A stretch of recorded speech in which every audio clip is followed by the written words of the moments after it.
Ladies, I hate to be the one to say it, but if you've ever walked into a room and wondered, what's that smell?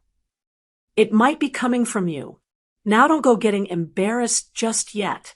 Doctors are finally speaking up about the truth behind what they call old person smell. And today, I'm going to tell you exactly what they won't. The 6 forgotten areas of your body and home that are most likely causing it. So grab a cup of tea and stay with me till the end, because number 6, I nearly fell off my chair when I found out. And don't forget to like, subscribe, and comment below. I'm too classy to be musty. Let's get into it. 1. Behind your ears and neck folds. Now listen here. This one's personal because for years I had no idea this was a problem. It all started when my granddaughter, bless her, leaned in to give me a hug one Sunday morning after church.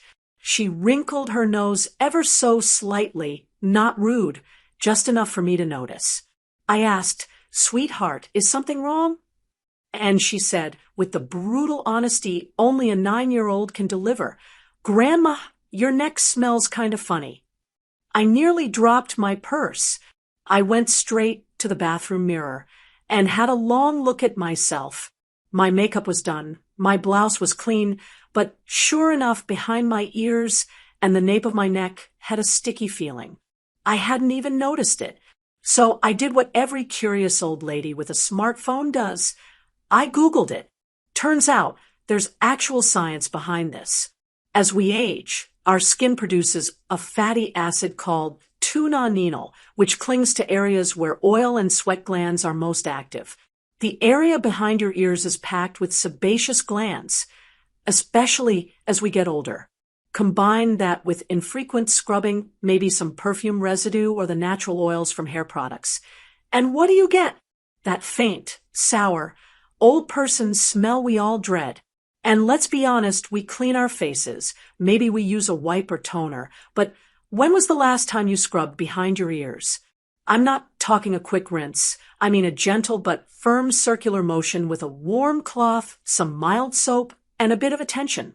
Same goes for the back of your neck, particularly if you have long hair or wear shawls, scarves, or even wigs. Heat and moisture get trapped back there, especially in summer or if you're a night sweater like me. Now, I keep a little reminder on my mirror. Don't forget the back. And ever since I started giving those spots a bit of love, I've noticed something. I don't just feel fresher. I smell it. And funny enough, my granddaughter hasn't wrinkled her nose since. 2. Underneath the breasts. All right, girls, let's have some grown-up talk. You know how we always joked, they used to sit high, now they play peekaboo with my waistband. Well, gravity comes for us all. And as the girls shift south, they create a perfect little pocket of skin-on-skin contact. Warm, dark, and let's be real, a bit sweaty. I know it's not the most glamorous thing to admit, but it's the truth. And here's what makes it worse. We don't always feel it, especially if we're wearing a bra all day or layered clothing in winter. That moisture, it gets trapped. And where there's moisture, there's bacteria. Where there's bacteria, well, let's just say Chanel number 5 doesn't stand a chance. Doctors refer to it as intertrigo, when skin folds rub together and create irritation, fungus, and odor. It's extremely common in older women, especially those who are a little fuller in the chest. And don't go thinking you're exempt if you're on the petite side. Even a small bust can have hidden dampness, especially in hot climates. Now here's what I do, and it's made all the difference. First, in the shower, I lift and wash under the breasts with a soft cloth and unscented soap. After drying thoroughly, and I mean thoroughly, I pat the area with a bit of cornstarch or natural powder. On really humid days, I even tuck a clean cotton pad or a folded tissue underneath for extra absorbency. Old trick from my ballroom dancing days. And you wouldn't believe how many women I've shared this with who said, "Oh, my stars, I thought it was just me." No, sweetheart, it's not just you.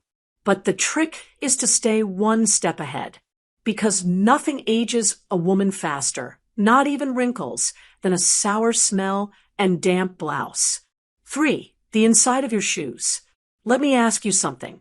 When was the last time you smelled the inside of your shoes? Go on, I'll wait. Most of us have a favorite pair of slip-ons, walking sneakers, or flats that we wear every day.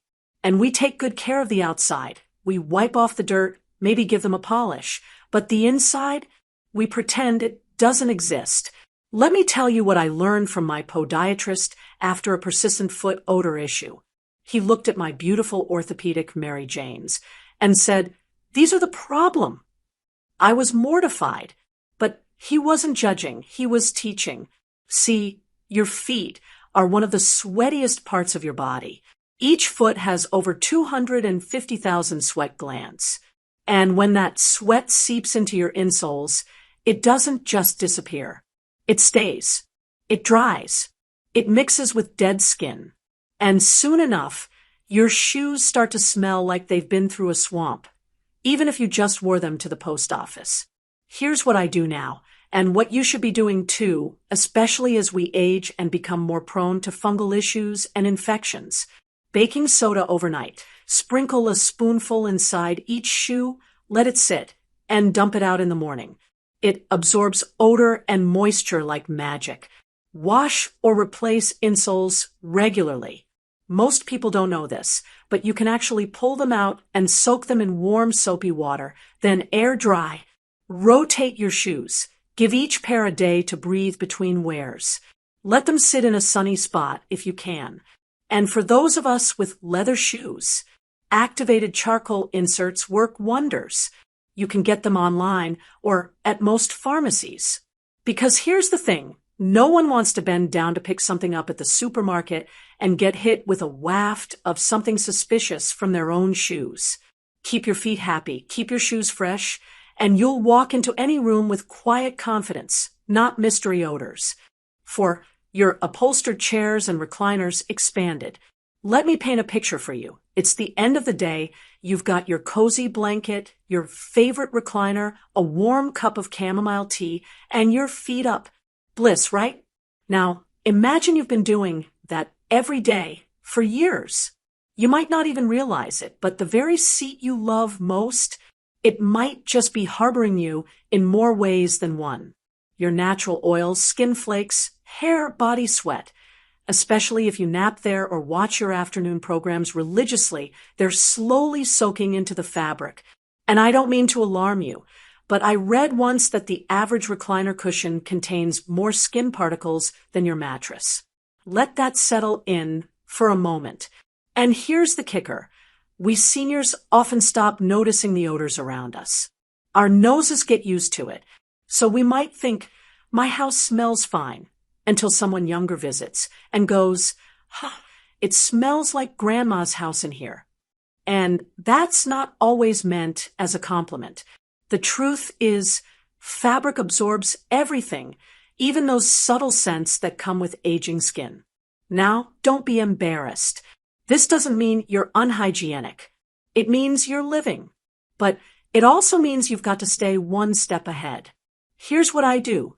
Once a week, I sprinkle baking soda over the seat and backrest of my recliner. I let it sit for an hour and vacuum it up.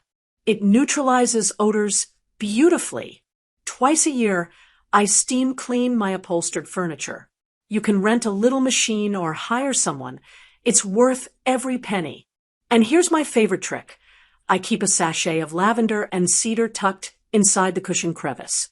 Not overpowering, just fresh. And if you're sitting in a recliner with those soft microfiber arms, wipe those down too. Those arms are like magnet strips for skin oils. Give them a gentle cleaning with a damp cloth and a drop of gentle soap once a week. Trust me, when your furniture smells clean and inviting, so does your home. And by extension, you. 5. Your closet. Yes, the whole thing expanded. All right. Now, I need you to take a deep breath because we're about to go into dangerous territory. Your closet, that sacred space where clothes go in, but rarely come out. I call mine the fabric retirement home because once something goes in there, it either lives forever or disappears into the mysterious back corner where I swear time stops. Now here's the issue. Even clean clothes, if left hanging long enough, can start to smell musty. And that scent, that faint, dusty, slightly sour smell, attaches to you the second you put them on. And you might not even know it. You're clean, your clothes look clean, but that closet scent, it follows you. Why does this happen? Because closets are dark, warm, and closed off. If you live in a humid climate or don't open that closet door often, moisture builds up. Dust collects. Fabrics absorb it all. And don't get me started on leather shoes or wool jackets. They trap odors like old secrets. So here's my closet routine. Open your closet doors every few days and let the air flow in. Just like a good friend, your closet needs to breathe. Use charcoal odor absorbers or moisture absorbers like damp rid. I keep one in every corner. Wipe down the shelves and vacuum the floor inside the closet once a month. You'll be surprised at the lint and skin dust that accumulates. And don't be afraid to let go of old clothes that you haven't worn in years. If you haven't worn that floral blouse since your grandson's christening in 2009, it might be time. My rule is simple. If it smells old, it'll make me smell old. So clean it, refresh it, or bless someone else with it. 6. Between your toes, expanded. I'll be honest, this one's not glamorous, but it's so important. Most of us grew up being told, wash your feet. But very few people told us to wash between our toes. And even fewer told us to dry between them. Now that we're older, our skin is thinner, and circulation isn't what it used to be. That means our feet are more prone to infections, especially fungal ones. And let me tell you, the smell of athlete's foot, it's not just for teenage boys after gym class. Seniors get it too, and more often than we care to admit. I had a friend, we'll call her Doris, who started getting this odd cheese-like smell in her living room. She couldn't find the source, blamed the carpet, blamed the dog, even blamed her poor husband, bless his heart. Turns out it was her feet, specifically that little pocket between the fourth and fifth toes, a perfect storm of dampness and bacteria. She was mortified, but she shouldn't have been. This is common. So here's what I do now, religiously. I wash between my toes every shower using a soft washcloth and gentle soap. After the shower, I sit down and dry between every toe with a separate, clean towel. And on humid days, I sprinkle a little foot powder or dab a touch of tea tree oil in between. It's natural, smells fresh, and fights bacteria. I also keep breathable socks and never wear shoes without washing my feet first. Remember, you can be freshly showered from head to ankle, but if you neglect those tiny spaces between your toes, you'll carry a hidden odor that creeps into your shoes, your rugs, and even your sheets. Feet carry us through life. Let's treat them with a little respect and a lot of powder. Here's the truth no one tells you. You don't have to smell like you're aging just because you are aging. Getting older is a privilege, but smelling older? That's optional. So let's be smart, stay fresh, and keep that old person smell far, far away. And if you made it to the end, darling, you're my kind of woman. Don't forget to like this video, subscribe to the Savvy Senior channel, and comment below, I'm too classy to be musty. And if you want more tips like these, sign up for my Savvy Senior newsletter. It's free, it's fabulous, and it's full of wisdom your doctor probably forgot to mention. Stay radiant, stay fresh, and remember, we're aging like fine wine, not forgotten cheese.